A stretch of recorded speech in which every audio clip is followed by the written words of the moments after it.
So, two devoted wives, vital weapons it would seem in this year's US election race. With me now is the chair of Democrats Abroad UK, Rob Carolina, and from Republicans Abroad UK, Heather Grizzle. Welcome to you both. Heather Grizzle, I mean, Anne Romney, some would say, came across as a little more wooden than Michelle Obama, although I guess she's had less time to practice this kind of speech. That's true. I think it's important to remember where they're coming from. Michelle Obama has been the First Lady for 4 years. This was the first time that Anne Romney had ever given a speech from a script.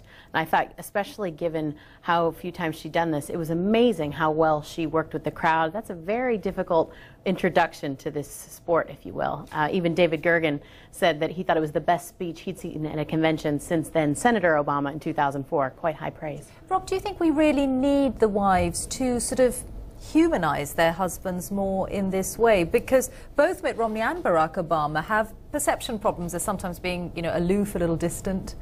Well, I think that President Obama has a much better way of connecting with real people.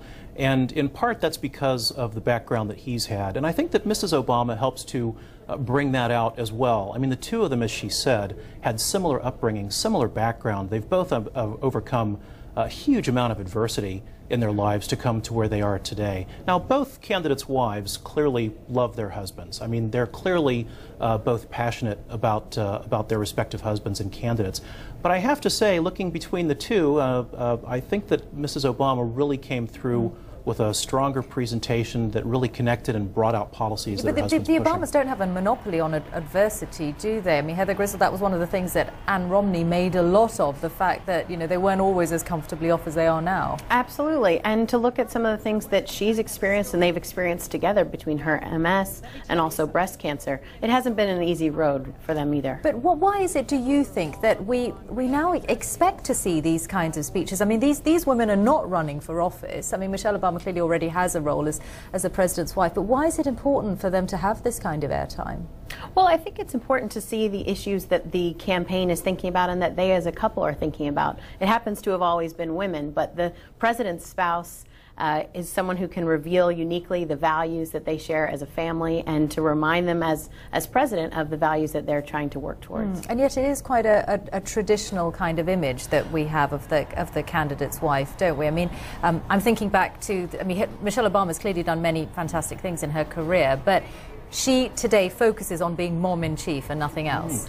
Well, she does. I mean, I have to say that the kind of adversity that the Romneys suffered, sort of being down to their last $300,000 or $400,000 when they were students, isn't exactly the same kind of adversity that the Obamas did. I mean, I have something in common with Mr. and Mrs. Obama. Like them, I went to a relatively expensive university education. Like them, I had to borrow a lot of money just in order to get through it. Like them, I felt the pain and the struggle of paying that money back. Now, I'm proud to have gone through that, and it didn't do me any harm. But, it helped me connect much more with what Michelle Obama was saying. But again, I'm wondering why it is that we need the women to articulate that, Heather.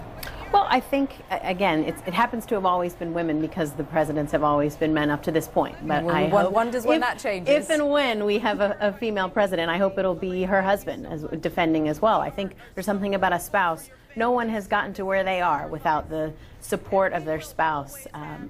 And that, I think, plays out when they take the White House. And, of course, the women's vote is awfully important. Well, I'm sure that we'll be talking to you both again over the course of the next couple of months. Thank you both very much for them, Heather Grizzle and Rob Carolina. Thank you.